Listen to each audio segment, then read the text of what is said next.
empezar a grabar.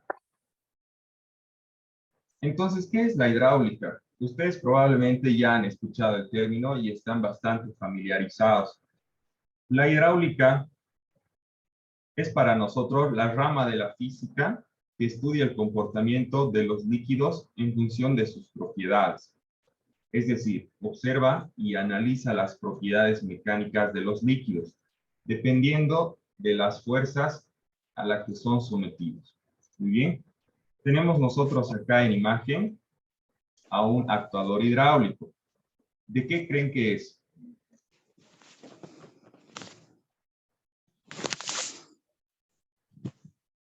¿Qué es lo que les parece? De una pala hidráulica, parece. Puede ser de una pala hidráulica, ¿no es cierto? Puede ser también de una retroexcavadora, de una motoniveladora. Ya no se ve muy bien, pero ese es un actuador hidráulico. Muchas veces lo conocemos como botellón, así le llaman en nuestro medio, o también como cilindro.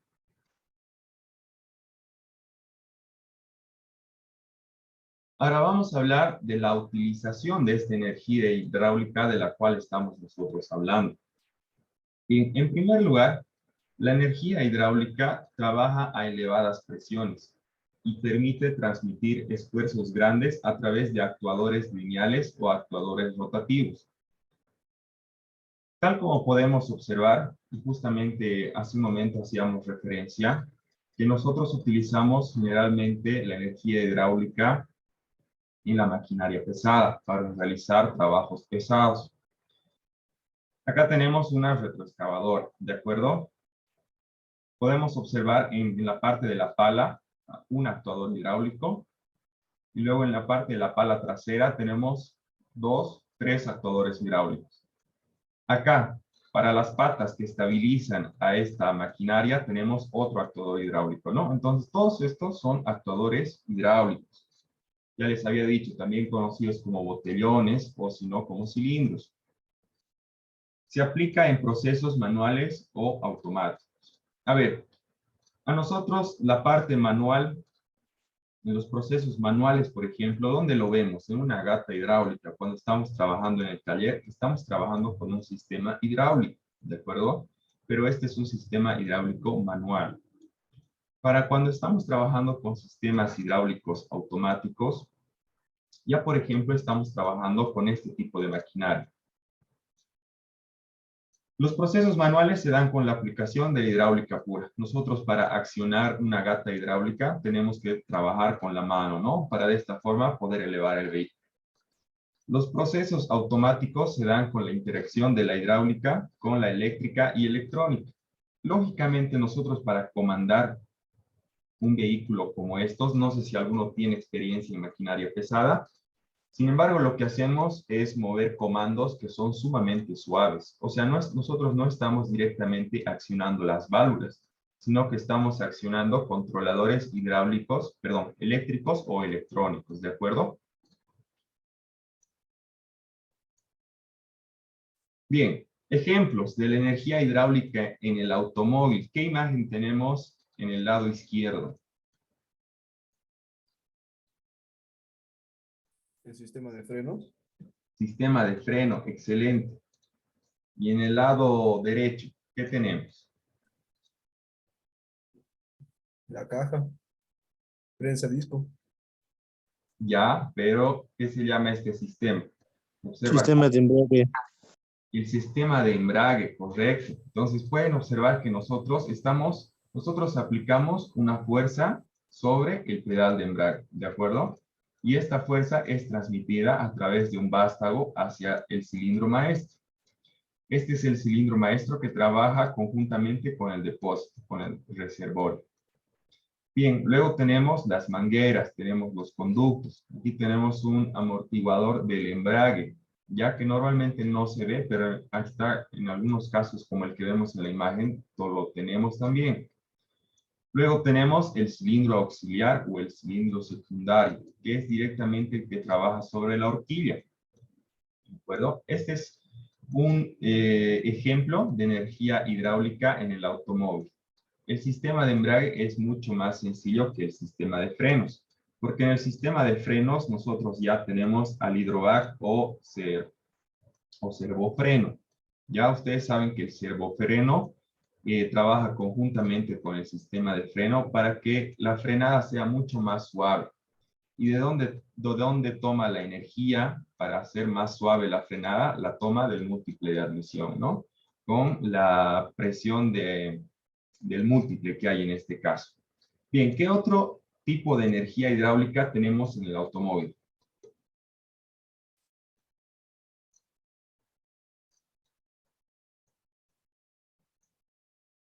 ¿Quién me puede decir? Bomba de dirección, profe. Exactamente. Muy bien.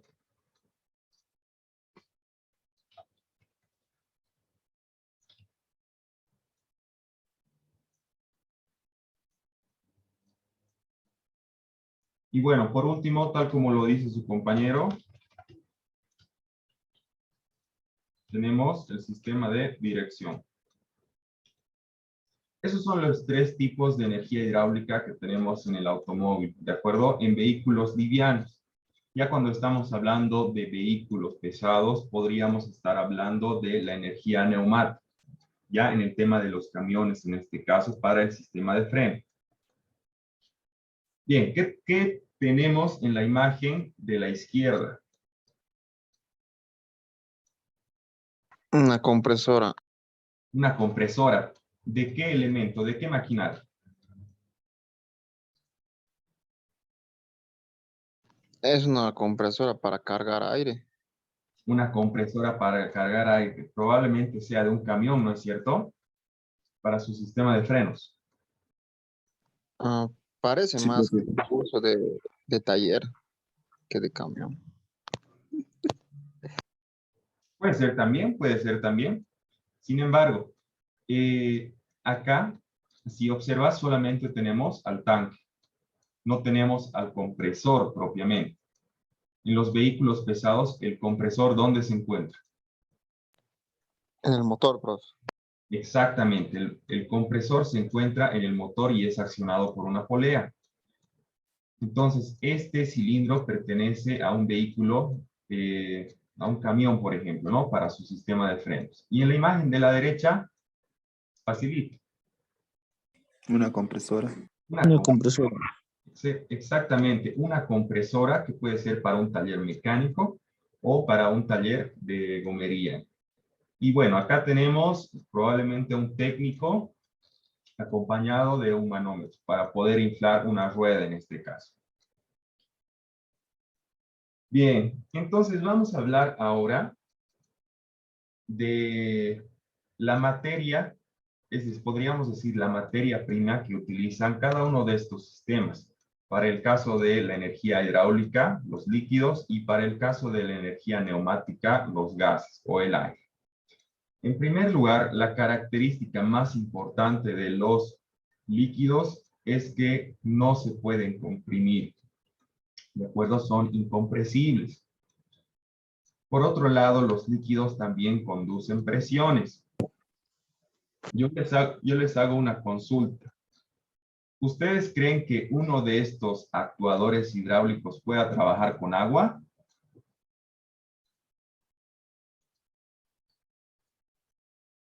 No, profe.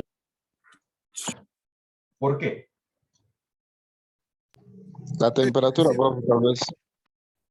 Sigue siendo líquido, tal vez no, No va no a tan comprimir como efectivo como el comprime líquido hidráulico, líquido pero hidráulico.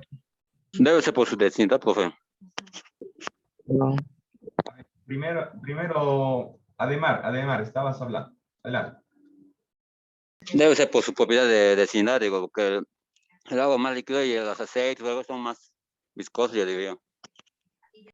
Ya, muy bien, puede ser. ¿Alguien más? Yo pienso, profe, que el agua no va a comprimir, se va a evaporar rápido, mientras el hidráulico va a comprimir. El líquido hidráulico. Ya, muy bien, Moisés, muy bien, Gerson, gracias. Todos tienen Profe, una... yo pienso que la temperatura del agua se hace gas a -grados y el hidráulico está preparado para soportar muchos más grados, como el líquido de freno, ¿no? Que está preparado para soportar hasta 200 grados de temperatura y el agua no está para esas temperaturas. Yo pienso que podría ser esto. Muy bien, muy bien. Me alegra, todos tienen una idea muy clara. Bien, en primer lugar, les comento, ya que el agua es incompresible porque es un líquido y el aceite también es incompresible porque es un líquido, es decir, que no se pueden comprimir, ambos podrían transmitir la fuerza, ¿de acuerdo? Yo en mi sistema de frenos, por ejemplo, les voy a hablar en un caso que no aplica ya, pero es un caso hipotético.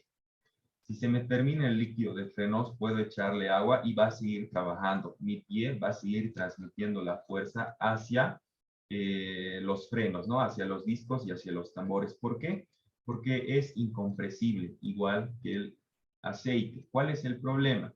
En primer lugar, el agua hierve, tal como lo han dicho sus compañeros. Entonces, cuando nosotros vamos a ejercer presión sobre el agua, esta va probablemente comenzar a hervir. Ese es uno de los problemas y de las diferencias, ¿de acuerdo? Por otro lado, el agua oxida. Entonces, nosotros, bueno, es algo que nunca haríamos, pero ustedes tienen que tener en cuenta, ¿no? El agua oxida. Bien, sin embargo, podríamos utilizar. No sé si ustedes han hecho con las jeringas, las maquetas con el profesor Roger Coupé.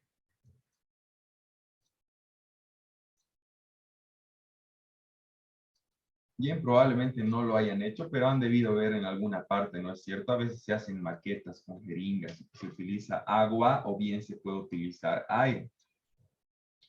¿Cuáles son las propiedades de los gases?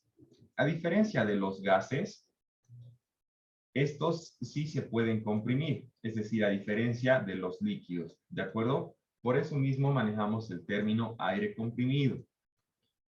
Los gases, al igual que los líquidos, pueden conducir presiones. Hasta ahí estamos de acuerdo, ¿no? Esta va a ser pregunta de examen, por si acaso.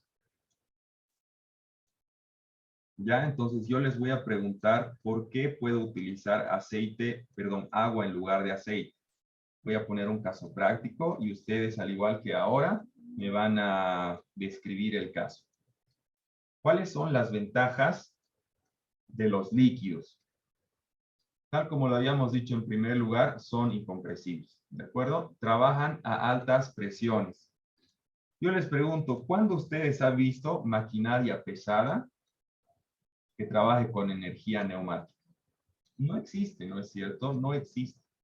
Entonces nosotros para el trabajo pesado siempre vamos a trabajar con energía hidráulica.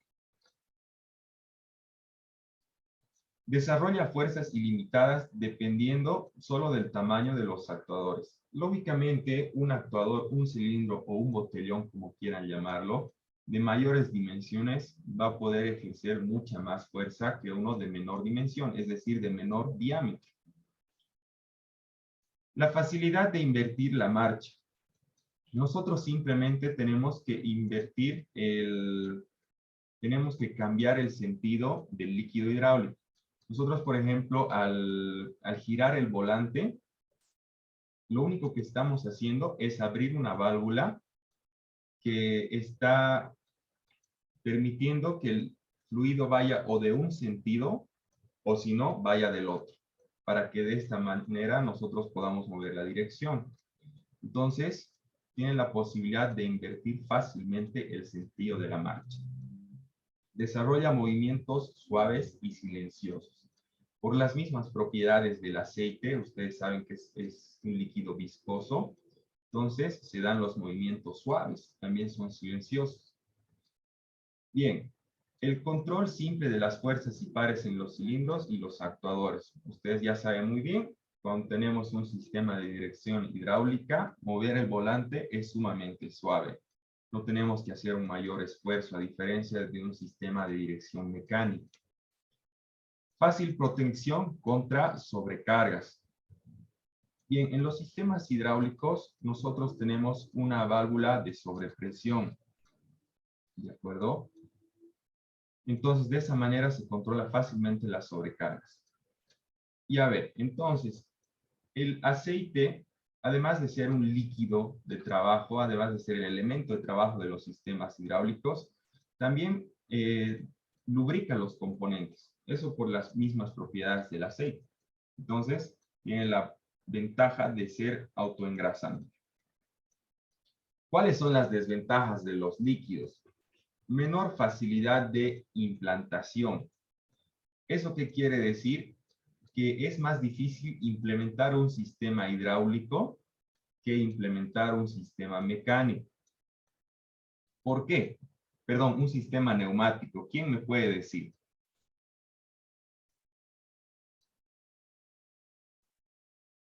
Del vehículo, profe. De cualquier sistema que se te ocurre. ¿Por qué es más difícil un sistema hidráulico que un sistema neumático?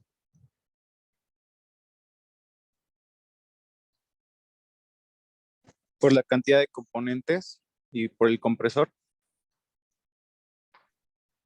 Ya, puede ser. Pero, a ver, si te pones a pensar, nosotros cuando estamos trabajando el aire con aire comprimido, ¿nos interesa botar el aire comprimido al aire? O sea, perder el aire comprimido. No sé, el aire se almacenaría en un tanque, ¿no, profe? Claro, claro. Pero, por ejemplo, necesitamos una línea de retorno.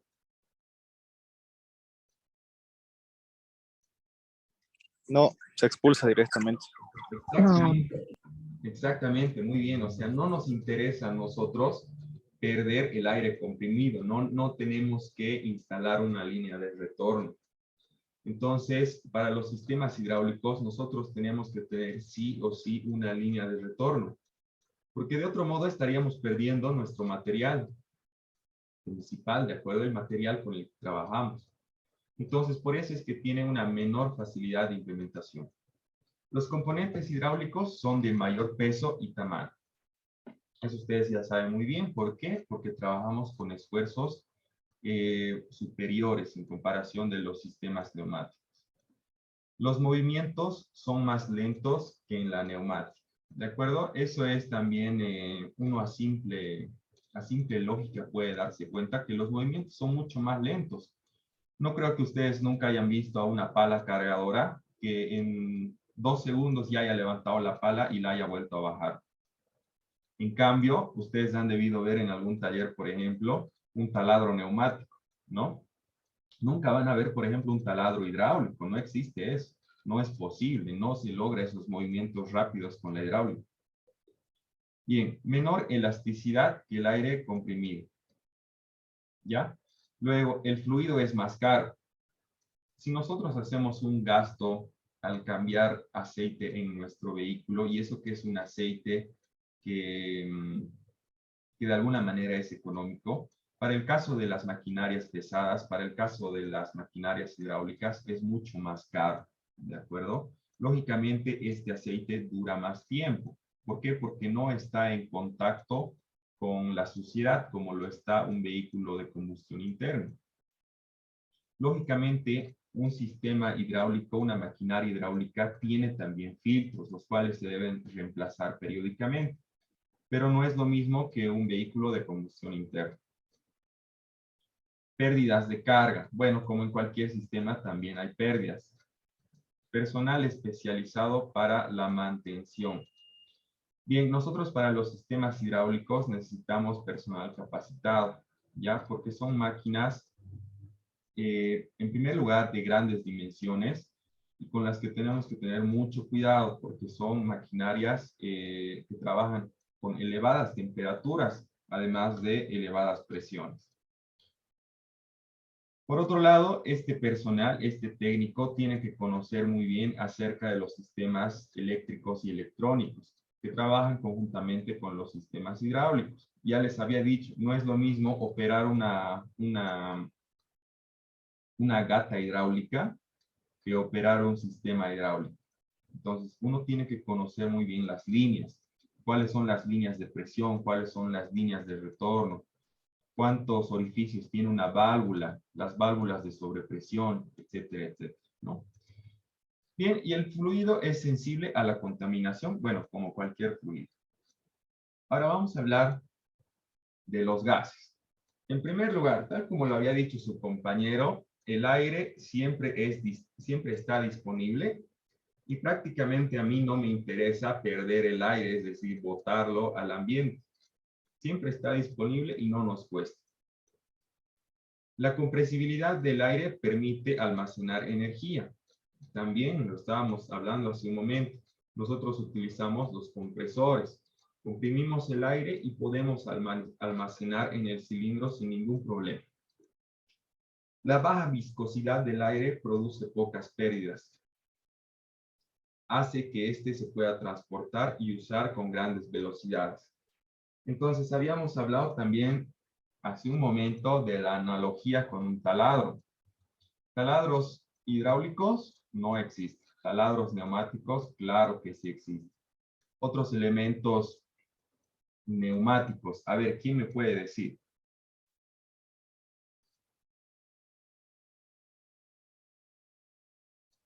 Aníbal Espinosa. ¿Está presente? Profe, ¿Cómo estás, Aníbal? ¿Qué accesorios tenemos para el compresor? para el compresor tenemos, depende, profe, a motor eléctrico,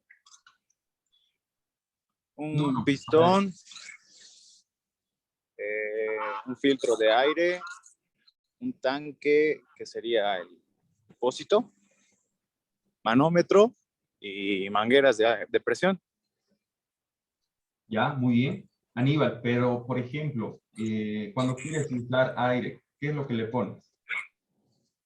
¿Cómo, profe? Cuando quieres inflar una rueda, ¿qué accesorio le pones al compresor?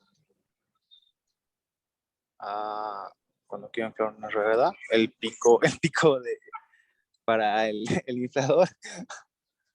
Sí, claro, está muy bien. Le pones ahí tu manómetro, ¿no es cierto? Junto con tu Sí. boquilla y demás. Cuando quieres cortar, por ejemplo, una pieza, ¿qué le pones? Cuando quiero cortar una pieza, la herramienta y directamente en la manguera. Podría ser una amoladora neumática, ¿no es cierto? Sí, sí, sí. Ya, muy bien. Y cuando quieres perforar, Cuando quiero perforar, no sé si hay, profe. Creo que hay taladros neumáticos igual, chiquititos. taladro neumático. Muy bien, gracias, Aníbal. Excelente. Listo, profe.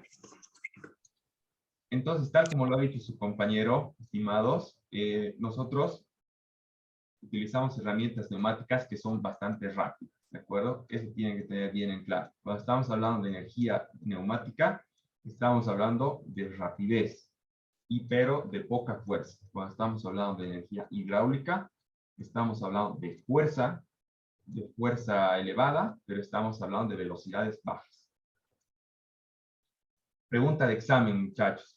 Yo les voy a poner una tablita en la que ustedes me van a diferenciar la energía hidráulica de la energía neumática. Muy bien. Número 4. Fácil conducción de la energía a través de mangueras y tuberías. Es muchísimo más fácil transportar el aire que transportar líquido hidráulico. Lógicamente, el líquido hidráulico necesita para empezar diámetros mayores que la energía neumática. Ya eso por una parte. Debido a la compresibilidad, es fácil controlar y evitar movimientos bruscos.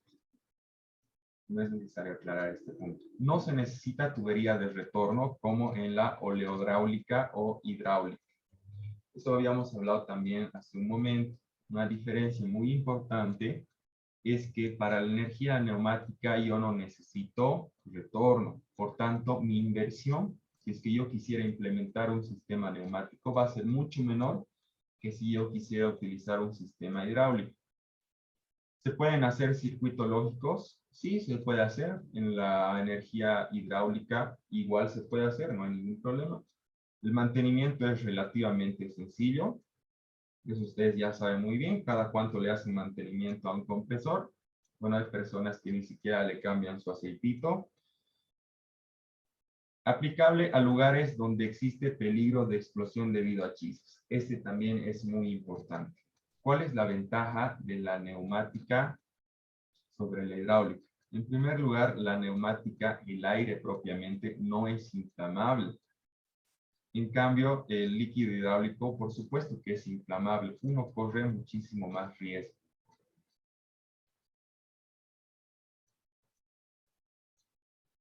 Lógicamente, como hay desventajas, bueno, como hay ventajas, también tiene que haber desventajas. Debido al peligro de explosión, se limita la presión de trabajo hasta un máximo de los 25 bares. Ya, esa es la presión máxima con la que se puede trabajar. ¿De qué estamos hablando al decir peligro de explosión? Estamos hablando del dispositivo de almacenamiento, en este caso de los cilindros.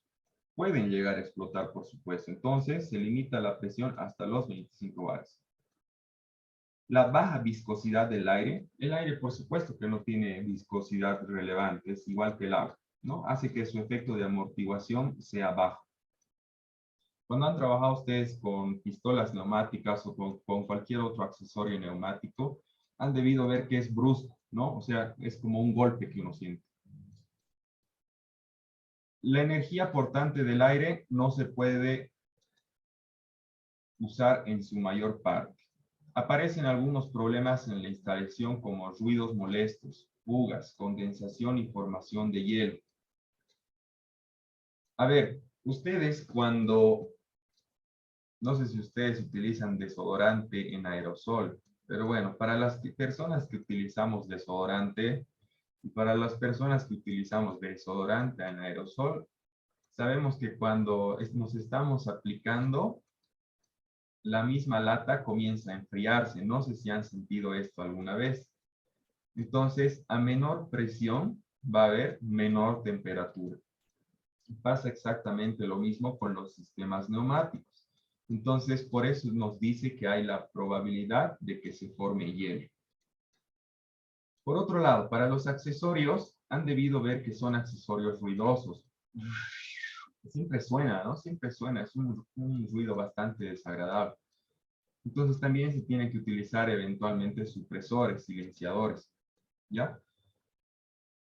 Y bueno, el costo de la energía es muy caro en comparación con la de electricidad.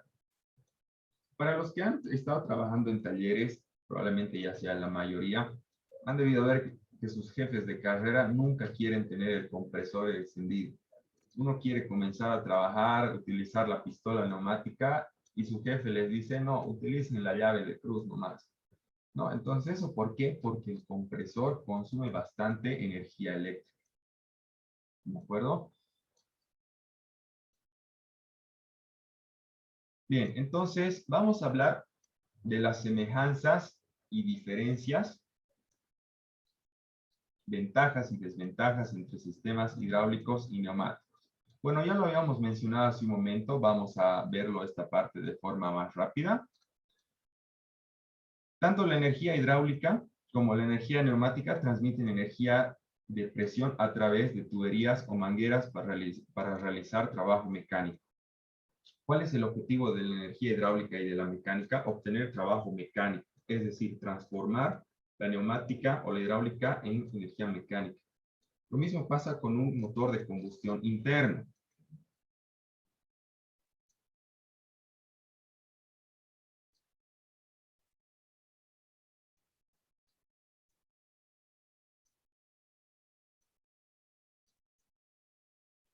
A ver, Elías Apaza.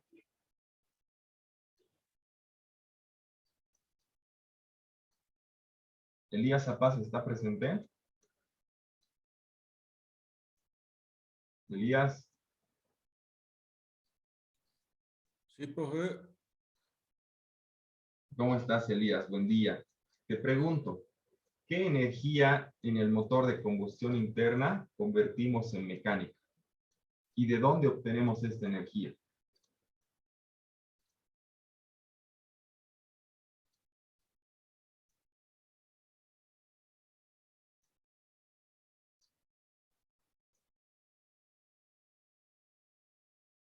¿Alguna idea?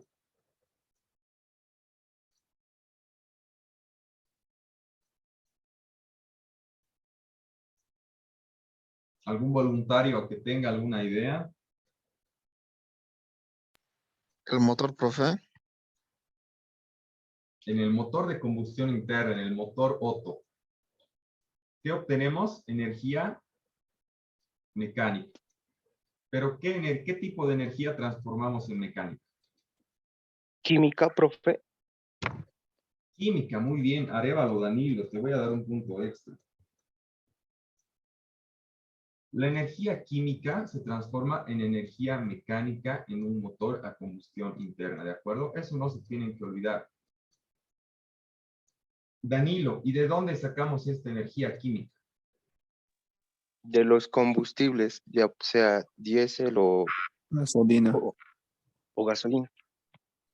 Muy bien, excelente. La energía química la vamos a obtener del tipo del combustible que estemos utilizando, ¿de acuerdo? Ya sea gas, ya sea diésel, ya sea gasolina, etanol, etc. Bien, entonces el objetivo, como acá, es obtener trabajo mecánico.